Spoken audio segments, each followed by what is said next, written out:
Good evening. Welcome to the channel Stock Technologist. सो आज फिर से कास का इफेक्ट दिखा। कल हमने देखा था कि 74 पॉइंट्स अप बंद हुआ था एंड आज 70 पॉइंट्स नीचे। अब इस कास के बारे में थ्योरेटिकली सबको क्लियर है, बट प्रैक्टिकली अभी तक किसी को क्लियर नहीं हो रहा कि ये एक्चुअली होगा क्या। मीन्स इसके बेसिस हम प्रोजेक्शन नहीं कर पा रहे कोई भी कि हम इस टाइम जो कास्ट चल रहा है उसके बेसिस जो अभी लेवल चल रहे हैं उसके बाद कास्ट के फैक्ट से वो ऊपर जाएगा या नीचे जाएगा, किसी को नहीं ये समझ आ रही है बात। वो कुछ भी हो सकता है। सुबह मैंने आपको कहा था कि जैसे कल कास्ट आपका 74 पॉइंट्स के गैप के साथ बंद हुआ था एंड आज निफ्टी 85 पॉइंट्स पॉजिटिव था गिफ्ट निफ्टी। तो मैंने आपसे पहले ही कहा था इसे ये मत गिनो 85 पॉइंट्स पॉजिटिव है, इसे ये गिनो कि 11 पॉइंट्स पॉजिटिव है एक तरह से। सो आपने देखा निफ्टी ओपन ही सिर्फ 7 पॉइंट्स हुआ, तो नेट 4 पॉइंट्स का गैप था। कोई गैप नहीं था, मैं उसे कहूंगा। आगे हम क्या करते थे, हम गिफ्ट निफ्टी के बेसिस पे हम ये समझते थे कि मार्केट में कल हम आज क्या पोजिशनिंग कर सकते हैं। अब वो नहीं क्लियर हो पा रही, बिकॉज उससे पहले हमें कास्ट का इफेक्ट साथ में देखना पड़ता है। अब आज क्या हुआ कास्ट में, कास्ट का जो इफेक्ट आया उसने एंड में जो हमारा लेवल था 24,226 का उसे ब्रेक करके उसके नीचे बंद हो गया। अगेन हम वहीं पे पहुंच गए जहां परसों थे। कल कास ने हमें प्रोटेक्ट कर लिया था, शॉर्ट कवरिंग हुई पहले, उसका कास का इफेक्ट भी आ गया, निफ्टी ऊपर चला गया 307 के ऊपर और आज वो वापस वहीं पे पहुंच गए। इसीलिए बेटर है इस टाइम कास के बेसिस पे ट्रेड मत कीजिए। सेकंड प्रॉब्लम है इस time India VIX. India VIX जितना नीचे होता है उतना अच्छा मार्केट्स के लिए होता है, ये कहा जाता है और इफेक्ट भी है, तभी मार्केट्स ऊपर जा सकती हैं। बट इस टाइम क्या हो रहा है, इंडिया विक्स इतना डाउन आ चुका है 11 के नीचे के पास से, या कभी उसके नीचे है, कभी 11 के पास है, कभी 11.23 है, एक तरह से 10 to 12 के बीच में ही है, प्रिसाइजली 11-12 ही चल रहा है। तो उसकी वजह से ऑप्शन बायर सफर कर रहा है। ऑप्शन सेलर के पास अपॉर्चुनिटीज अपॉर्चुनिटीज है, वो तो जो मर्जी बेच दे, उसे प्रॉफिट आना ही आना है। सो जो लोग इन डाइसिस में ट्रेड कर रहे हैं उन्हें दिक्कत आ रही है इन ऑप्शन बाइंग। तो अब आपके पास तीन ऑप्शंस हैं। पहले ट्रेड मत करो, वो हम सोच नहीं सकते क्योंकि जो लोग कर रहे हैं उन्हें करना ही है। सेकंड क्या है, स्टॉप लॉस और प्रॉफिट बुकिंग को कम कर दो। अगर आप आगे स्टॉप लॉस 30 का पॉइंट्स का रखते थे, अब उसे घटा के 15 कर दो, 10 कर दो। ऐसे अगर आप टारगेट अपना प्रॉफिट का रखते थे 50 पॉइंट्स, उसे कम करके 25 कर लो, 30 कर लो, 20 कर लो।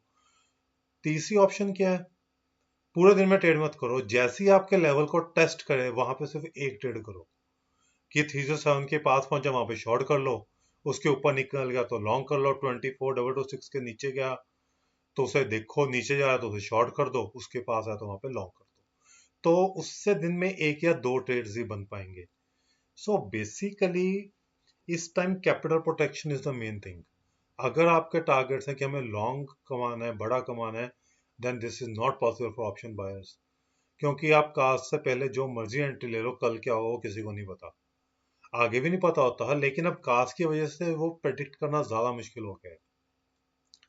अब आज के लेवल्स के हिसाब से क्लोजिंग के बेसिस पे मैं ये कह सकता हूँ, बैंक निफ्टी में हमें लॉन्ग करना चाहिए था और निफ्टी में short for tomorrow. So now let's see the levels and then decide. Starting with the Nifty, जैसे मैंने आपको बताया कल इसने 336 के पास आया था, वहां से कास्ट इफेक्ट आया एंड यहाँ पर 336 पे बंद हुआ आफ्टर कास्ट इफेक्ट। आज गैप अप हुआ, वहां से 307 इसने ब्रेक किया, वहीं से इसमें शार्प सेलिंग स्टार्ट होगी। 250 तक आया, भी रिकवर किया, फिर इसने पूरा दिन 250 से 280 की रेंज में बिताया। देन एंड में कास्ट की इफेक्ट की वजह से ब्रेक डाउन हो गया एंड वापस 207 के नीचे ये बंद हो गया। अब कल के लिए सेम वही है, 24,226 के ऊपर जाएगा तो लॉन्ग्स है, नीचे आएगा शॉर्ट है। 24,139 के पास पहुंचे तो वहां पे एक बार आपको लॉन्ग ट्रेड करना चाहिए with the stop loss of 24,017, ताकि ये गैप भी फिल हो जाए एंड मार्केट स्ट्रॉन्ग भी हो जाए। एंड 24,307 के ऊपर आप कह सकते हो रेजिस्टेंस है, सस्टेन करें तो हम लॉन्ग्स करें विद द टारगेट ऑफ 24,411। ये लेवल हमारा मेक और ब्रेक है। इसके ऊपर टिकने, अगर इसके ऊपर सस्टेन करता है, टिकता है, देन हम कह सकते हैं कि अब ये अपना ट्रेंड चेंज करेगा। So this your Nifty. Bank Nifty, bank Nifty में आज बहुत अच्छी बात हुई, कास इफेक्ट के बाद भी वो 5772 के ऊपर बंद हुआ, which is a very good sign. मैंने आपको कल भी कहा था बैंक निफ्टी का डाटा ऐसा बन रहा है कि 58,000 लोग सोच रहे हैं ब्रेक हो जाएगा, और आज ही टेस्ट भी हो गया। नो डाउट वहां से सेलिंग आ गई, बिकॉज सेलिंग बैंक निफ्टी से नहीं है, सेलिंग है निफ्टी से। निफ्टी ने प्रेशर डाला, जिस वजह से बैंक निफ्टी साथ में गिरा, और बैंक निफ्टी के गिरने में एक साथ उसका HDFC बैंक का भी था, क्योंकि वो मूव ही नहीं हुआ। सो बेसिकली ये मार्केट कह रही है कि बैंक निफ्टी अभी भी स्ट्रांग है, पूरे लास्ट मंथ ये स्ट्रांग रहा है as compare Nifty, and same way अब फिर से वही हो रहा है। सो कल के लिए 5772 हमारा मेजर लेवल रहेगा। 57500 के पास सपोर्ट बनेगी, ये गैप भी फिल होगा, एंड यहाँ पे सपोर्ट भी है वैसे भी। देन मेजर सपोर्ट है 57119, 57250 के पास पहुंचे तो हम फ्रेश लॉन्ग स्क्रीन भी कर सकते हैं। 5772 के ऊपर सस्टेन करता है, देन हम फिर से लॉन्ग तैयार करेंगे with the psychological level target 58,000 followed by 58,146। Breakout 58,146 के ऊपर ही होगा। सो this is your bank Nifty. Reliance, Reliance ने आज फिर से क्लोजिंग अपनी बुरी दे दी, वहीं पे पहुंच गया जहां से सपोर्ट ली थी, अगेन 1300 के पास। सो ये स्टॉक चलने के लिए रेडी नहीं हो रहा है किसी भी एंगल पे। सो अब देखते हैं इसमें क्या होता है। 1282 मेजर सपोर्ट है इसकी, एंड 1330 इसके रेजिस्टेंस। HDFC बैंक, ये स्टॉक कुछ भी नहीं कर रहा है, बस एक चीज अच्छी है, 716 को प्रोटेक्ट कर रहा है। आज भी वही 5 रुपए की मूव के बीच में रहा दिन भर, एंड वहीं पे क्लोज हो गया। So this your HDFC bank. 2 stocks, 3 stocks, bank India, bank of India, इसका मैं आपसे 6 मंथ का चार्ट डिस्कस करता हूँ।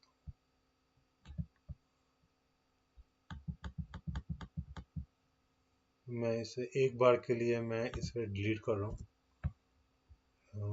इसका हम 1 ईयर चार्ट कर लेते हैं, थोड़ा ज़्यादा क्लियर हो जाएगा। ये देखिए, इस स्टॉक ने एक ब्रेकडाउन दिया था मार्च में, जब इसने 159 ब्रेक किया था, और यहाँ पे इसने ब्रेक किया था आफ्टर द वॉर जब स्टार्ट हुई। देन ये गिरता गया, एंड इसने सपोर्ट ली आके अपनी 134 पे। इसे मैं सपोर्ट के लिए ऑरेंज मार्क कर रहा हूँ। एक इसने हाई बना दिया उसके बाद 154 पे, देन इसने यहाँ पे सपोर्ट एक बार फिर से ली अराउंड 136 पे, देन इसने फिर यहाँ से यहाँ पर इसने टॉप बना दिया 151 पे। तो एक तरह से इस उसके बाद अगेन इसने सपोर्ट ली 134 पे, मींस ये वाली सपोर्ट इरेलीवेंट होगी। देन इसने फिर से मूव देने की कोशिश, फिर ब्रेक हुआ, देन फिर गिरा, फिर इसने इसी के पास सपोर्ट ली, देन अगेन इसने मूव दिखाया, एंड इस बार इसने 21 जुलाई के हाई को टेस्ट कर दिया। सो अब एक बार के लिए मैं इसे डिलीट कर रहा हूँ, इसकी इंपॉर्टेंस नहीं, अब हमारे लिए ये लेवल्स की इंपॉर्टेंस है। तो क्या हम ये कह सकते हैं कि अब ये एक रेजिस्टेंस कंसोलिडेशन जोन में है, ये वाली, ये कंसोलिडेशन जोन है इसका। सो अब ये फिर से अटेम्प्ट कर रहा है, एंड आप देखो 28 जुलाई से लेके अब तक, मींस ऑलमोस्ट 1 मंथ, ये 1 मंथ के चार्ट के बेसिस पे स्ट्रांग होता जा रहा है। सो अब अगर ये 152 153 का लेवल ब्रेक करता है, तो जो ये इसने यहाँ पे एक गैप बनाया था, इस गैप को ये फिल करने के लिए चला जाएगा, एंड आई थिंक उस केस में ये 160 तक के टारगेट्स दिखा सकते हैं हमें। सो इस स्टॉक को जरूर आप अपने रडार पे रखिएगा। Next is your Kotak bank. Kotak bank का मैं चार्ट आपसे डबल बेसिस पे डिस्कस करूंगा, on the basis of monthly and daily frame. पहले ये डेली टाइम फ्रेम है, आप एक बार के लिए रेड लाइन को इग्नोर कर दीजिए प्लीज।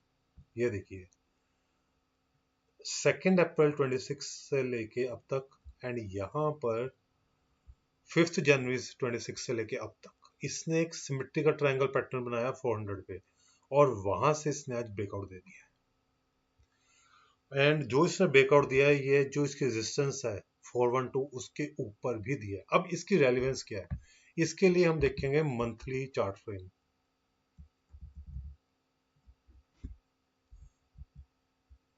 ये देखिए, थोड़ा जूम करते हैं।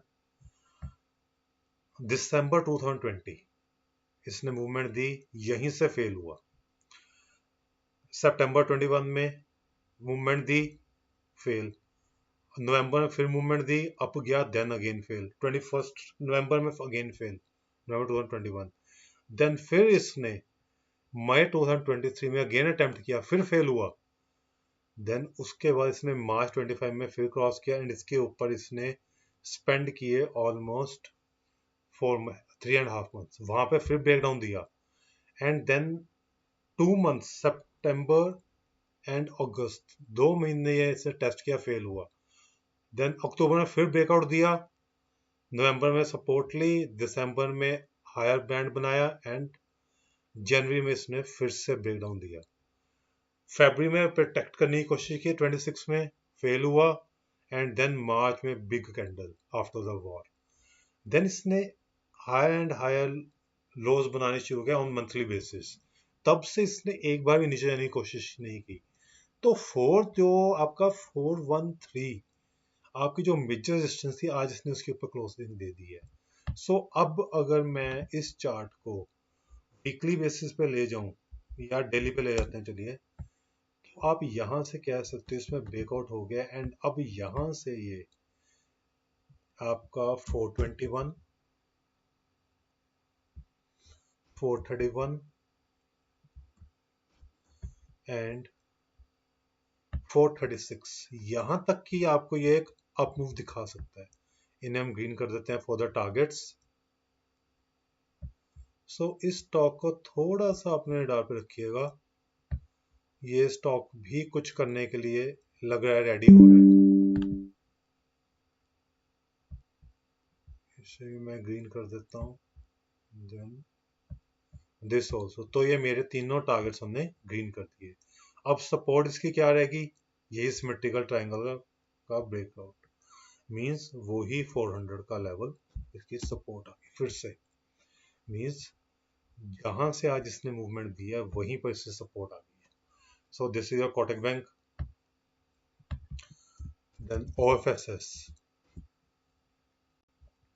ये फिर से ब्रेकआउट के लिए रेडी हो रहा है। पहले फेल हुआ, इसका वीकली चार्ट देखते हैं। ये देखिए 12,080, मैंने आपसे पहले भी कई बार डिस्कस किया, इस लेवल के ऊपर इसने बहुत टाइम स्पेंड नहीं किया। फर्स्ट टाइम इसने क्रॉस किया सितंबर 24 में, फेल हुआ सितंबर में ही। देन इसने टेस्ट करने की कोशिश की नवंबर 24 में, फिर फेल हुआ। दिसंबर 24 में ब्रेकआउट दिया, देन वीकली बेसिस पे अप किया, देन अगेन इसने जनवरी 25 में ब्रेकडाउन दे दिया। अब ऑलमोस्ट आफ्टर 18 मंथ्स 19 मंथ्स ये फिर से जा रहा है। एंड अब यहाँ पे कंसोलिडेट होकर है, ये देखिए आप, बार बार मैं एक बार डिलीट करता हूँ। ये देखिए इसने इस रेंज में जुलाई से लेके अब तक यही कर रहा है। आज इसने 1260 तक जाने की कोशिश की है, उसे टेस्ट करने की कोशिश की है, बट अभी तक ये क्रॉस नहीं कर पाया। So this is our consolidation zone. अब अगर ये 12,080 के ऊपर सस्टेन करता है तो 12,639 फॉलोड बाय 13,000, ये दो इसमें टारगेट्स आ सकते हैं।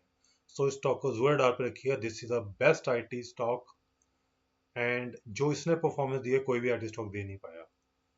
So that's all for today. Thanks for joining, have a wonderful evening. Please follow us on Instagram, X, YouTube, WhatsApp. Thank you.